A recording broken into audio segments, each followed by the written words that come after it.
We're going to start with a foam roller. If you don't have a foam roller accessible to you, no problem. Some good substitutes can be a lacrosse ball, a tennis ball where you're just rolling up and down. Softball could work. You do want to have a little bit of pressure, so something like a volleyball might not work. The other thing that can work well is wine bottles. And then if you don't have a foam roller accessible to you, just fast forward this video until you get to the point where you don't see me using this anymore, which would be about 2 or 3 minute mark. So what we're going to start with is our calves, and with our calves from here, I'm going to have 1 foot placed down flat on the floor, and then I'm going to roll up and down my calves right from the base of my knee to the top of my ankle. And just nice and slow. Notice how I'm sort of pointing my toes back towards my face just to help stretch out and expose the muscle a little bit. And as I roll back and forth, I want to try and see if there's any sticky points or any trigger points, as we call them, where it's either harder to push through or you feel a little bit more pain. The other thing I'm going to do is I'm going to point my foot out to the side, so I just work a different angle, up and down like so, just nice and slow. If I do find a sticky spot, a little pain point like right here, I'm just going to stay there, apply some more pressure to it, go back and forth, and then from there I'm going to switch my foot inverted like so, up and down. Again, just focusing on those areas if you do have any that really need it. And we'll go for a couple more.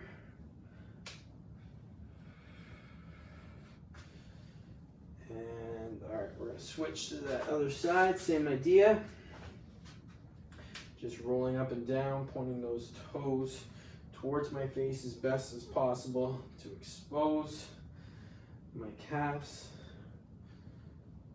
And from here, I'm going to switch that leg and rotate out to the side, up and down. And again, you can do this exact same thing using a ball. Softball is probably the meanest. Lacrosse ball is pretty tough too. Baseball could work. Tennis ball would be the softest. So if you've never done this before, it's probably something that you might want to start with. Maybe I should have mentioned that at the beginning of the video. We're going to roll up and down for 2 more.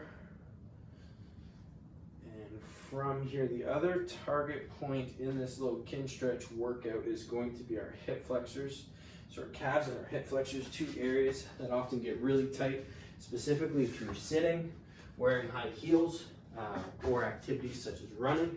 So with my hip flexors, what I'm going to do, I'm going to go down into a plank position here, but I'm actually resting, and then from here I'm going to take my back leg, I'm going to bring it up, that's my pivot leg, and then I'm going to roll up and down, just right through the front of my thighs. Really, really great exercise or tool to use to prevent knee pain, particularly with squatting, lunging, and again, running, any type of sporting activities, just to release our quads a little bit and make sure that our knees have enough room. Our patellofemoral ligament isn't getting too tight, causing us any pain. And also too, as we work, what I'm doing is I'm sitting up by the hip flexor. That's always the tightest area for me, and for a lot of people as well. It can be really, really good for our lower back, just sitting there. And I'm going to bend my foot back, try and touch my heel to my butt, and come back and do so again. Just bend back, try and get a little stretch out, come back, let's do 2 more.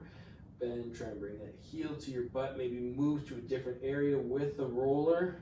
Move the roller around, and we're going to do 1 more. Bend back and just move that roller around. And we'll switch to the other side. So same idea, down, and from here just rolling out that anterior compartment of the hip, and then getting a little bit more into the midsection of our quads, up and down. And again, ball works well for this exercise too. A ball is going to trigger and get a little bit deeper typically, unless you find that you're flattening up the ball because it doesn't have enough pressure. If that's the case, you want to find a different type of ball. From here, I'm just going to sit, bring that foot in, rock back, bring that foot in, rock back, and bring that foot in, rock back. I'm going to move the roller around. Let's do 2 more. In, back, good, in, and voila. Okay, from here, rolling, so we got some blood into our tissues, perhaps release them a little bit. We're going to go into controlled articular rotations. Let's start with our ankles. So I'm going to point my toes down with my controlled articular rotations. My big toe, I'm trying to draw as big of a circle as possible. All the way up. And then from here, I'm going to go to inversion. So really just trying to get my pinky toe nice and high while I bring my big toe down. That's 1. We'll go 3. Just nice and slow. Really trying to work every possible angle of our usable range of motion. And again, controlled is the first word in our cars, really trying to be able to control our range of motion. We're going to pause here, we're going to switch, go the other way, going into eversion now, so trying to get that pinky toe down, big toe up nice and high, and then I go back to my inversion, all the way up, out, around, good, and we got 1 more. Nice and strong, beautiful. Okay, we're going to switch to the other side. Same thing. The whole goal with our controlled articular rotations, as I sort of mentioned, is you want to be as strong as possible through every little range. And that's what kinetic stretching or functional range conditioning is all about. So what tends to happen is over the course of time, over the course of our life, we tend to lose strength at our end ranges. And that's what this whole theory and whole philosophy is about. We're going to switch and go to the other side. In order to improve joint range of motion, joint function, and ultimately joint health, we want to get stronger in those end ranges of motion and work those end ranges of motion as best as possible to improve our strength capacity, which we're doing with our cars, and we'll also do with a few of our other exercises. So the next one's going to be our hips. With our hips, you have 2 ways you can do this. So you can do it down from the floor, bring that knee in, so we're coming into flexion. And then we got abduction, and then we got external rotation coming out like so. That would be option number 1. Option number 2, I'm going to hold on to something. Actually, I'll hold on to the wall here because I think the camera angle is a little better. And then from there, same idea. Up into flexion. I'm as high as I possibly can get my knee. We'll go 3 each side. I'm going to go out into abduction, and then from here, I'm internally rotating. And so my knee's coming down and in, and I'm trying to bring my ankle up nice and high, good, without moving too much through our spine. So that's 1 breath. Let's go for 3, like I said. So bring that knee up nice and high, rotate out to the side, and then internal rotation there. Good, let's go 1 more. Up nice and high, good, out to the side, and then rotate again. Just trying to control all our ranges of motion. I'll show you from a side angle view as I kind of hold the wall here.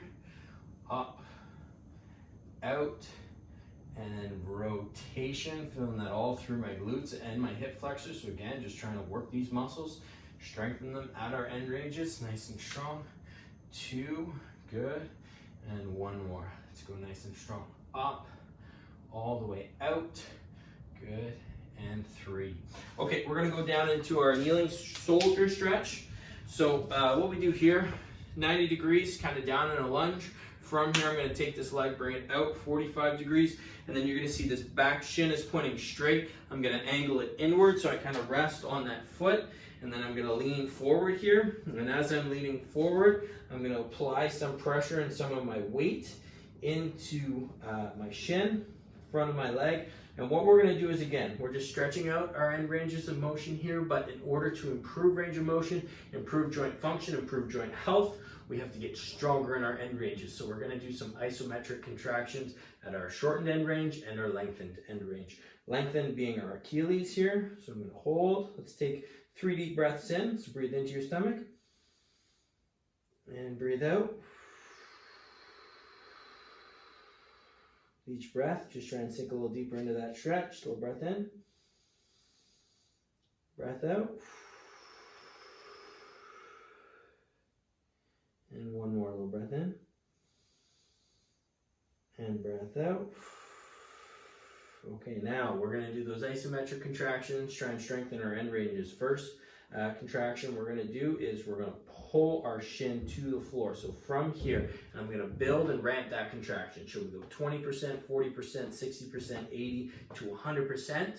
And I'll walk you through that as we do so. And the goal with that is, again, just being able to not only being able to control the degrees of our end ranges, but also to control the amount of contraction with each end range. So from here, I'm going to lean forward and I'm going 20, sort of feeling it, thinking of pulling my shin to the floor. 40, 60, 80, 100, and hold strong for 5, 4, 3, 2, 1. You feel that cramping? Good. Now let's go out of the movement, and then let's do a couple what we call kinetic reps, where we're going to go in and out, and you're just trying to control back and forth.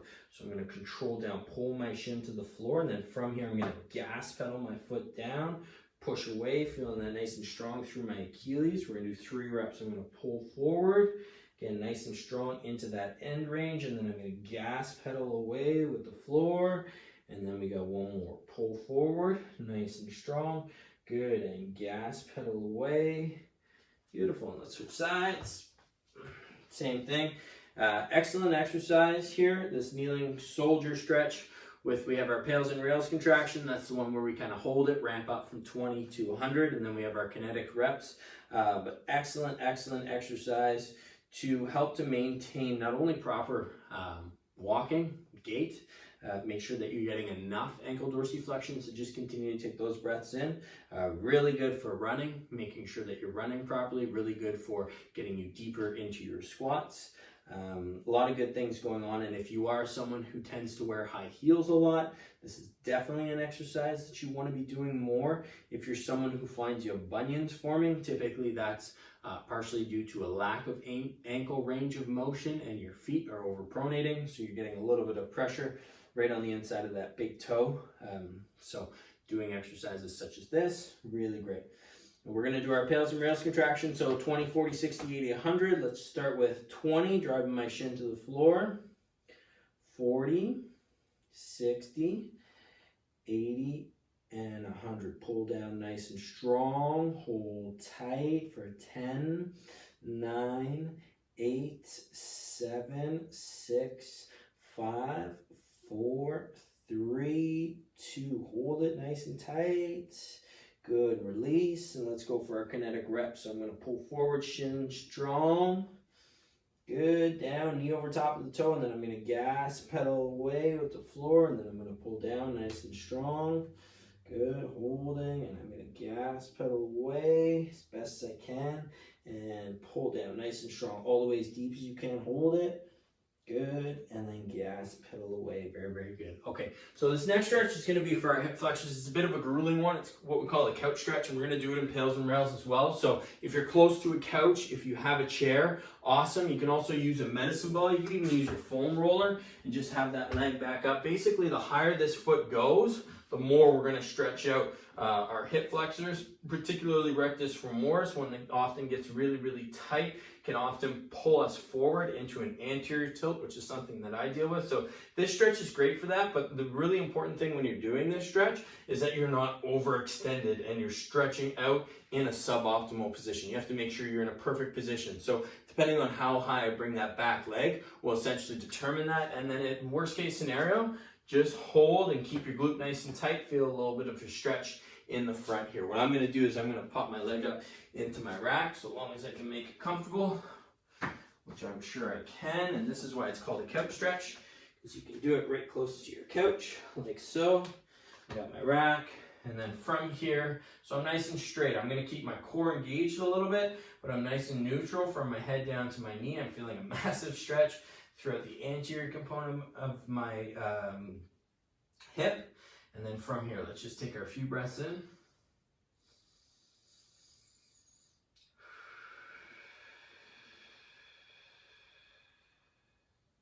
Breath in again. And out.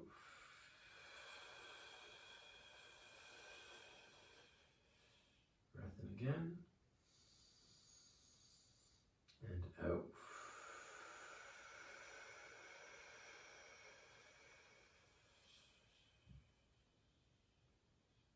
Okay, take a few more breaths as I explain what we're going to do. So similar to what we did with our kneeling soldier stretch, we're going to do that initial pails contraction where what I'm gonna do is I'm gonna try and get an even deeper stretch through my hip flexors by causing some posterior pelvic tilt. So I'm gonna actually activate my glutes, get them to fire so they shorten their range of motion. That's gonna lengthen out my hip flexors a little bit, and I wanna stay strong throughout. We're gonna ramp it up, 20, 40, 60, 80, 100, and then same idea, we're gonna rest a little bit, and then we're gonna just practice our kinetic reps, just moving through anterior and posterior pelvic tilt to really control the muscles that control those movements, and really try and see if we can fine tune anterior and posterior pelvic tilt. So from here, I'm gonna grab the weights behind me. You wanna stay strong throughout your entire body, and I'm gonna go 20. I'm just thinking of driving and rotating my hips forward, rotating my pelvis up to the sky. So hold 20, 40, 60, 80, 100, nice and strong. It definitely hurts. Keep holding, keep holding, keep holding for 5, 4, 3, 2, and 1. Good. Just a little release. So what I'm doing is I'm going into and trying to go into anterior tilt. You see a little bit of drive here, and then let's build up and go back into that posterior tilt, getting a good stretch in that hip flexor. So build up 20, 40, 60, 80, 100. Hold it for 1, 2, and then release. Going back into anterior tilt, 20, 40, 60, 80, 100. We're going to do 2 more. Drive it forward, squeeze nice and strong. 20, 40, 60, 80, 100. Good. And 20 back into anterior tilt. 40, 60, 80, 100. We're going to do 1 more nice strong rep. And again, here we go. Nice and tight. At 20, 40, 60, 80, 100. Hold it strong for 5, 4, 3, 2, and 1. Good. Rest. All right, let's switch sides here. Other leg down, other foot up. Same idea, whichever variation you choose. This stretch here, I would say, is one of the best bang for your buck, most important stretches you can do for overall lower body joint health, and also to lower back health. The more you can get control over what your pelvis, what your hip flexors are doing, and control their end ranges, the better you're going to be when performing exercises and daily movements. So let's hold here, take a couple breaths in.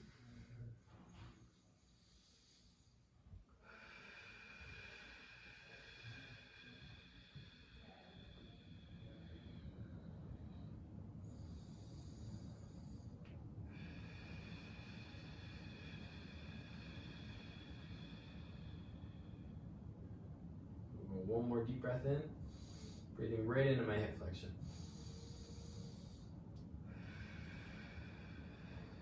And from here, let's build up that initial pales contraction. So we're going to go 20, just driving my hips, anterior or posterior tilt. 40, 60. I'm sort of thinking of dragging my knee down along the floor and pushing my back foot into the couch, or in my case, the dumbbell rack.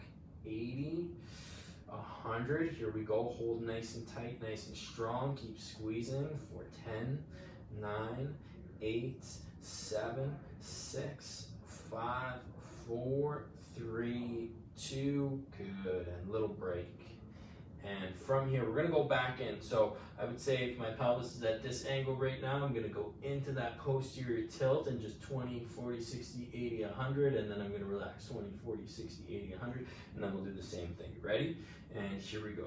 20, 40, 60, 80, 100. Good. Hold it strong. 3, 2, and now control. 20, 40, 60, 80, 100. Good. And again, drive forward. 20, 40, 60, 80, 100. Good. Relax. 20, 40, 60, 80, 100. Good. Drive again. 20, 40, 60, 80, 100. Let's hold it strong for 5, 4, 3, 2, and 20, 40, 60, 80, and 100. Voila.